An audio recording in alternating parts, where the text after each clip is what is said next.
ګوري طالبانو دا اجتهاد څه ده؟ بله ورځ روح الماني یوه خبر وکړله په دې باندې اسلامي امت راټولېدلی سي د کشران طالبان په دې پوه سئ که نه قرآن و حدیث و اجماع و قیاس کې چې علما اجتهاد کوي د مجتهدین علما خو د ګوتو په شمار د مجتهدین هر څوک چې مقلد ده او د کوم مجتهد تقلید کوي داسې عقیده به لري داسې دې نه کوي چې زه چې د چا تقلید کوم دا د ده اجتهاد وچ حق همدا ده ځکه کوی که طالبانو ورونو نو انحصار یې وکړه د دین داسې عقیده دې ولري چې زه د کوم مجتهد اجتهاد باندې اخذ کوم هغه قول نیسم دا حق ما ته ښکارېږي احتمال دې ولري دا د خطا وي هغه نور دې څوک وي او که ته داسې فکر وکړې چې وچ حق همدا ده دا نور ټول باطل دي طالبانو دا انحصار ده دا اسلامي امت ټوټه کول دي داسې عقیده به لرې مثلا ته فرض که دا ټوله دنیا ده چې دا دلته تاسې ناست یئ اوس په دا ټوله دنیا کې مجتهدین الله پیدا کړي هغوی قرآن و حدیث کې فکر کوي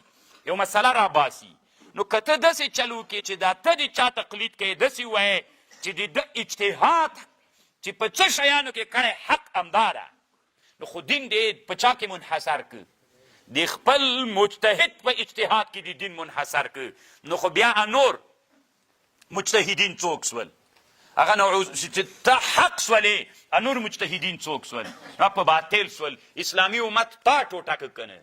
داسې فکریه به نه لرئ فکریه به داسې لرئ زه چې د کوم مجتهد اجتهاد کوم دا په حق د احتمال د خطا لري بل څه ده هغه په حق نه ده خو احتمال د چا لري نو وچ داسې تنبه کېږمه چې دا څوک ده خامخا بس همدا حق د هېڅ احتمال د باطل نه لري د همدغه وجې نه راغلی ده د حنفیان داسې فکر کوي چې اوس امام ابو حنیفه طالبانو اجتهاد کړی ده او که الله ورته ویلي دي چې بلکل همدغه حق ده خو ده اجتهاد کړی ده حنفیان داسې فکر لري متعصبین احناف دوی داسې فکر لري وچ کلک د امام ابو حنیفه مذهب حق همدا ده همدا حق ده بل حق بیخي سته ده نه طالبانو انحصار یې په چا کې وکړه په همدغه اجتهاد کې وکړه دا طالبانو اسلامي امت ته بیا چې شافعي واوري بیا هغه کفر ورته ښکاري بیا حنبلي کفر ورته ښکاري بیا مالکي کفر ورته ښکاري بیا هغه پسې مونځ نه کوي بیا طالبانو د اسلامي امت وحدت راتلی سي داسې عقیده به کوي حنفي به داسې عقیده لري چې امام شافعي اجتهاد کړی امام مالک هم کړی سفیان ثوري هم کړی امام اوزاعي هم کړی او امام بخاري هم کړی ده امام ابن جریر هم کړی دا ټول د اسلامي امت مجتهدین دي خو ما ته دا د ده اجتهاد ما ته خوند راکوي د ده په اجتهاد باندې قول کوم نورم مجتهدین د احترام ورته لرم خو زه په دغه اجتهاد باندې څوک بیا د انحصار د چا ونه که د حق دې ونه که په د یو مجتهد کې نو طالبانو دې ټکي ته تاسې ډېر فکر وي دا ډېره مهمه خبر ده اوس راځئ تاسې د بیرته اصلي خبرې ته راسئ امام ابو حنیفه څه وویلې وایي منعم حکیم چې منعم وي لوی نعمت ذکر کوي که وړکای دلته طالبانو خوراک لوی نعمت ته سپرېدل وړکای نعمت ته په اس باندې نو الله وړکای نعمت ذکر که غټې ذکر نه که نو خو دې نه معلومیږي چې څوک ده جایز نه ده دا د امام ابو حنیفه اجتهاد ده طالبانو انسانان یې عقلونه لرئ په خبر پوهېږئ نو له دې نه دا معلومیږي طالبانو چې دا حرام ده دا اوس اجتهاد ده یو وارې مو د خبر عقل ته ور واچوئ طالبانو امام ابو حنیفه د اسلامي امت یو مجتهد ده خو دین له الف نه تر یا پورې طالبانو یو مجتهد نسي کولی چې په ټولو مسایلو کې د دی څوک وي حق ته رسېدلی وي د ده په رایه به رسېدلي انسانان دنیا کې تیر دي عقلونه الله راکړي هدایت چې تاسې راواخلئ د هدایې رایه دا دغه وي هغه مکروه تحریمي ده د اس غوښه ولې دغه آیات هلته دلیل راوړی دلته روح الماني هم نقل تیر کړی عین د هدایې خبرې راوړي هدایې مولا وایي امام ابو حنیفه رحمه الله وایي چې که چېرته خوراک جایز وای نو باید منعم همغه لوی نعمت ذکر کړی وای نه وړکی نو خو چې وړکی ذکر کړی ده دې نه دا معلومیږي چې څوک نه ده جایز نه ده دا د امام ابو حنیفه رحمه الله اجتهاد ده صحیح د طالبانو ډېر خوندور اجتهاد ده علمي چې سړی پې فکر وکړي که نه نو ډېر خوندور اجتهاد د امام ابو حنیفه رښتیا قانون خدا د لوی نعمت لوی ولې نه د ذکر کړی خو دې نه معلومیږي چې څوک ده نه خو دا اوس طالبانو د امام ابو حنیفه رایه دا سوله چې د اس غوښه به نه خوري له دې آیات نه څوک او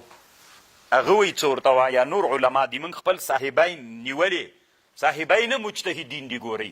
تاسو طالبانو دې ته فکر وي تنا امام ابو حنیفه مجتهد نه ده طالبانو امام ابو حنیفه امام ابو یوسف امام محمد امام زفر دا په احنافو کې مجتهدین مطلق دي دې ته مجتهدین فی شرع وایي یعنی طالبانو دا معنی څلور مذهب خو تنا دا دي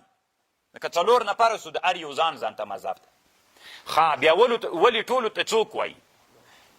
نو دوه خبرې علما کوي احناف ځکه ورته وایي دوه خبرې کوي یا خو دا د طالبانو هغوی د ادب د وجې نه ځان ته مستقل مذهب جوړ کړی نه ده د امام په مذهب باندې نو بیا هغوی ولې د دم اجتهاد تقلید کا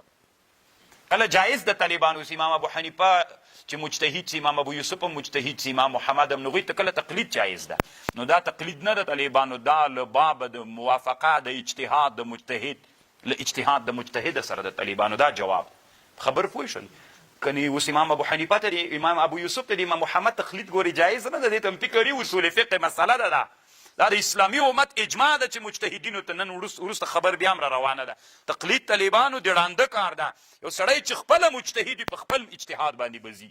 هغه ته تقلید نه ده روا نو امام ابو حنیفه بیا تاسې ولې وایي چې د امام ابو حنیفه په مذهب باندې نه په مذهب یې نه ده طالبانو ورونو دا موافقه د اجتهاد د مجتهد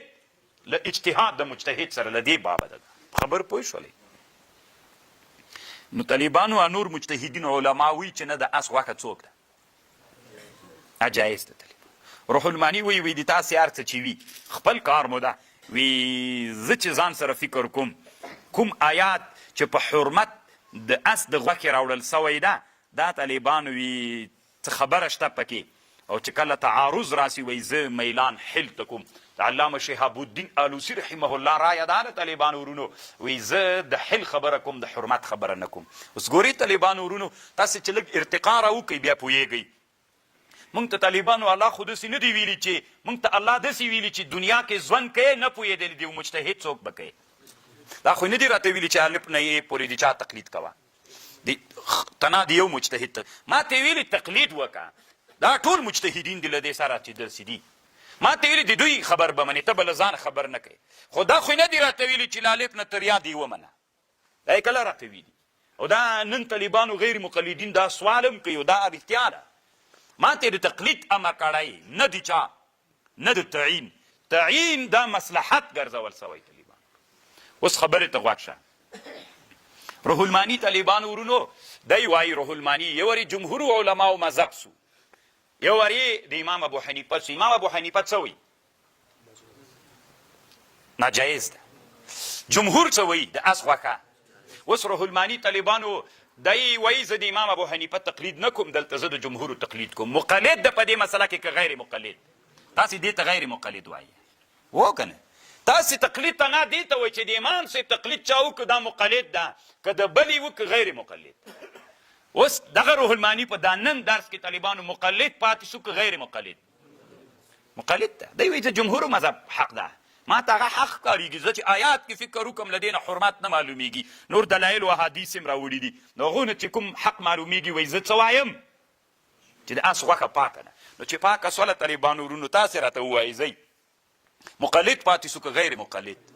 نو خو په ده خو تقلید واجب فاسألو اهل الذکر ان کنتم لا تعلمون که نه پوهېدئ څوک وکړه تقلید وکړئ تقلید خو یې وکړه طالبانو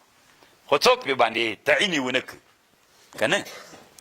همدغه مسئله کې امام ابو جعفر الطحاوي رحمه الله په شرح د معانی الاثار کې دا په احنافو کې ډېر لوی سړی ده ښه طالبانو دا دویمه مرتبه د احنافو کې ده تقریبا په طبقاتو د احنافو کې امام ابو جعفر الطحاوي نو دی په شرح د معانی الاثار کې هم د اس غوښه حلاله بولي په خبر باندې پوه شولئ بعضې علما وایي چې امام ابو حنیفه لکه روح المانی دلته نقل کړي له